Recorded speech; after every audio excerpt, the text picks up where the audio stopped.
ನಮಸ್ಕಾರ, ನೀವು ನೋಡ್ತಾ ಇರೋದು ಕೆಜಿಎಫ್ನ one top professional online news channel ವಿಟಿವಿನ ಸುದ್ದಿಗಳು. ನಿಮಗೂ ಸ್ವಾಗತ ಸುಸ್ವಾಗತ. ಸ್ನೇಹಿತರೆ, ಚಾನೆಲ್ ಅನ್ನ ಸಬ್ಸ್ಕ್ರೈಬ್ ಮಾಡ್ಕೊಳ್ಳಿ. ಎಲ್ಲಾ ಸುದ್ದಿಗಳನ್ನ ಇನ್ಸ್ಟೆಂಟ್ ಆಗಿ ಅಪ್ಡೇಟ್ ಆಗಿರಿ. ಇವತ್ತಿನ ಸುದ್ದಿ ನೋಡೋಣ.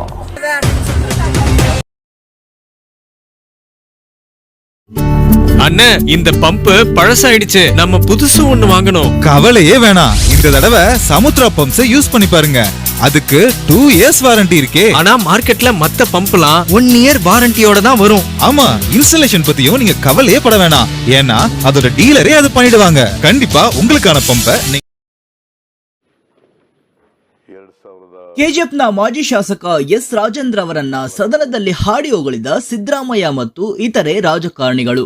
ಕರ್ನಾಟಕ ವಿಧಾನಸಭಾ ಸದನದಲ್ಲಿ ಪ್ರತಿಪಕ್ಷ ನಾಯಕ ಮಾಜಿ ಮುಖ್ಯಮಂತ್ರಿ ಸಿದ್ದರಾಮಯ್ಯ, ಜೆಡಿಎಸ್ ಶಾಸಕ ಕೆಎಚ್ ಕುಮಾರಸ್ವಾಮಿ, ಬಿಜೆಪಿ ಶಾಸಕ ಸಿಟಿ ರವಿ, ಕಾಂಗ್ರೆಸ್ ಹಿರಿಯ ನಾಯಕ ರಮೇಶ್ ಕುಮಾರ್ ಸೇರಿದಂತೆ ಹಲವು ಹಿರಿಯ ರಾಜಕಾರಣಿಗಳು ಎಸ್ ರಾಜೇಂದ್ರ ಅವರನ್ನ ಮಾತಿನ ವೈಖರಿ ಮತ್ತು ಕಾರ್ಯವೈಖರಿಯನ್ನ ಶ್ಲಾಘಿಸಿದ್ದಾರೆ. ಎಸ್ ರಾಜೇಂದ್ರನ್ ರವರು ಶಾಸಕರಾಗಿದ್ದ ಸಮಯದಲ್ಲಿ ಎಂದಿಗೂ ಸದನವನ್ನ ತಪ್ಪಿಸಿಕೊಳ್ಳುತ್ತಿದ್ದಿಲ್ಲ. ಪ್ರತಿ ಸದನಕ್ಕೂ ಹಾಜರಾಗಿ ಸರ್ಕಾರದ ಧೋರಣೆಗಳನ್ನ ಕಟುವಾಗಿ ಟೀಕಿಸುತ್ತಿದ್ದರು. ಇವರು ಮಾತಿಗೆ ನಿಂತರೆ ಇಡೀ ಸದನವೇ ಸ್ತಬ್ಧವಾಗಿ ಅವರನ್ನೇ ನೋಡುವ ಪರಿಸ್ಥಿತಿ ಏರ್ಪಾಡಾಗುತ್ತಿತ್ತು.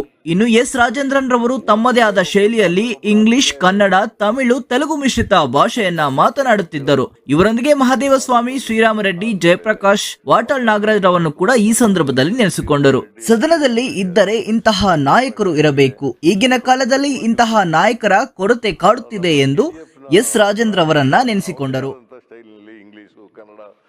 ಅವರು ಪ್ರತಿಪಾದಿಸುವಂತ ರೀತಿ ಕೋಲಾರ ಜಿಲ್ಲೆಯಲ್ಲಿ ಅರ್ಮುಗಮ್ ಹೋದ ಮೇಲೆ RPI ಮುಖ್ಯಸ್ಥರು ಅರ್ಮುಗಮ್ ಬಹಳ ದೊಡ್ಡ ಧ್ವನಿ, ಕಾನ್ಸ್ಟಿಟ್ಯೂಷನಲ್ ಎಕ್ಸ್ಪರ್ಟ್. ಅವರು ಅಲ್ಲಿ ನಿಂತ್ಕೊಂಡು ಮಾತನಾಡಿದರೆ ಎಲ್ಲರೂ ಕೂಡ ಕೇಳಬೇಕು. ನಾನು ಗ್ಯಾಲರಿಯಲ್ಲಿ ಕುಂತು ಕೇಳಿದ್ದೇನೆ ಅವ್ರ ಮಾತುಗಳು. ಅವ್ರು ಹೋದ ಮೇಲೆ ಶ್ರೀರಾಮ್ ರೆಡ್ಡಿ ಶಾಸಕರಾಗಿರುವಾಗ ಮಾಧುಸ್ವಾಮಿನೂ ಕೂಡ ಇಲ್ಲಿ ಕೂತ್ಕೊತಿದ್ರು. ಹಾಗೆ ಇವ್ರದ್ದೊಂದು ಗುಂಪಿತ್ತು. ಮಾಧುಸ್ವಾಮಿ, ವಾಟಾಳ್ ನಾಗರಾಜ್, ಶ್ರೀರಾಮ್ ರೆಡ್ಡಿ, ಜಯಪ್ರಕಾಶ್ ಹೆಗ್ಡೆ, ರಾಜೇಂದ್ರ ಅಂತ ಒಬ್ಬ KGFನವರು. ಒಬ್ಬರ ಮೇಲೆ ಒಂದಾದ್ಮೇಲೆ ಒಬ್ಬರಾದ್ಮೇಲೆ ಸರ್ಕಾರದ ಬಗ್ಗೆ ಬೀಳೋರು. ಈ ಮಾಧುಸ್ವಾಮಿ ಆದ್ಮೇಲೆ ವಾಟಾಳ್ ನಾಗರಾಜ್ ಮೇಲೆ ಶ್ರೀರಾಮ್ ರೆಡ್ಡಿ ಆದ್ಮೇಲೆ ಜಯಪ್ರಕಾಶ್ ಹೆಗ್ಡೆ. ಇವು ಸ್ವಲ್ಪ ಕಟುವಾಗಿರ್ತಿದ್ರು.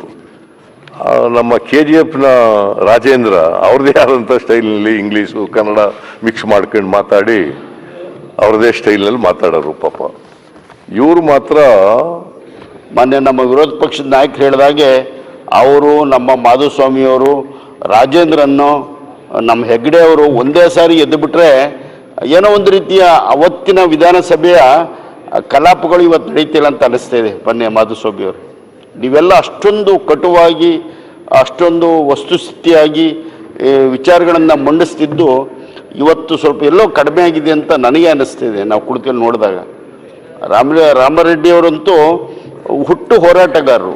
ರೈತರ ವಿಚಾರಗಳು, ನೀರಾವರಿ ವಿಚಾರ, ಕಾರ್ಮಿಕರ ವಿಚಾರ ಬಂದಾಗಂತೂ ತುಂಬ ಚೆನ್ನಾಗಿ ಈ ಮನೆಗೆ ಅದನ್ನು ಅವರೆಲ್ಲ ಪ್ರತಿನಿಧಿಸ್ತಿದ್ರು. ನಮ್ಮ ರಾಜೇಂದ್ರನ್ ಕೂಡ ಅಷ್ಟೇ, ಇಂಗ್ಲೀಷು, ತಮಿಳು, ತೆಲುಗು ಎಲ್ಲ ಭಾಷೆಗಳಲ್ಲಿ ಒಟ್ಟಿಗೆ ಮಾತಾಡ್ತಿದ್ರು. ಒಬ್ಬ ಯುವಕ ಆಗಿ ತುಂಬ ಚೆನ್ನಾಗಿ ಮಾತನಾಡ್ತಿದ್ರು.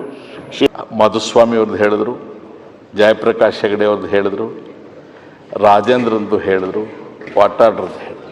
ಶಾಸಕನಾಗಿ ಬಂದಾಗ ನಮ್ಮ ಮೇಲೆ ಪಂಚಪಾಂಡವರ ರೀತಿಯಲ್ಲಿ ಪ್ರಭಾವ ಬೀರಿದ್ರೊಳಗೆ ಇಲ್ಲಿ ಮಾಧುಸ್ವಾಮಿಯವರು ಇದ್ದಾರೆ. ಅದರಲ್ಲಿ ಶ್ರೀರಾಮ್ ರೆಡ್ಡಿ ಅವರು, ರಾಜೇಂದ್ರ ಅವರು, ಆಮೇಲೆ ಜಯಪ್ರಕಾಶ್ ಹೆಗಡೆ ಅವರು, ವಾಟಾಳ್ ನಾಗರಾಜ್ ಅವರು ನಮಗೆ ಯಾವುದೇ ವಿಷಯ ಇಟ್ಕೊಂಡು ಅಧಿಕೃತವಾಗಿ ಮಾತಾಡ್ತಿದ್ರು. ನಾವು ಒಂದೊಂದ್ಸರಿ ಎಲ್ಲ ನೀವೇ ಮಾತಾಡ್ತೀವಿ ಅಂದ್ರೆ ನಾವ್ಯಾಕೆ ಬರ್ಬೇಕು ಸದನಕ್ಕೆ ಅಂತ ಅವ್ರ ಹತ್ರ ಜಗಳ ಮಾಡಿದ್ದು ಇತ್ತು ನಮಗೆ. ಅವ್ರು ನನಗೇನು ಹೇಳ್ತಿರ್ರಿ, ನೀವು ಸಭಾಧ್ಯಕ್ಷರಿಗೆ ಹೇಳ್ರಿ ಅಂತ ಅವ್ರು ಹೇಳೋರು. ಅಂದರೆ foodies family restaurant, Indian, Chinese, tandoori. ಇಲ್ಲಿ shawarma, chicken biryani, chicken fried rice, tandoori roti, tandoori chicken, ಇನ್ನು ಅನೇಕ ಐಟಂಗಳು ದೊರೆಯುತ್ತದೆ. ಒಮ್ಮೆ ಭೇಟಿ ನೀಡಿ ಫುಡೀಸ್ ಫ್ಯಾಮಿಲಿ ರೆಸ್ಟೋರೆಂಟ್, ಜಾಮಿಯಾ ಮಸೀದಿ ಎದುರು, ಪ್ರಿಚರ್ಡ್ ರೋಡ್, ರಾಬರ್ಸನ್ ಪೇಟೆ, ಕೆಜಿಎಫ್.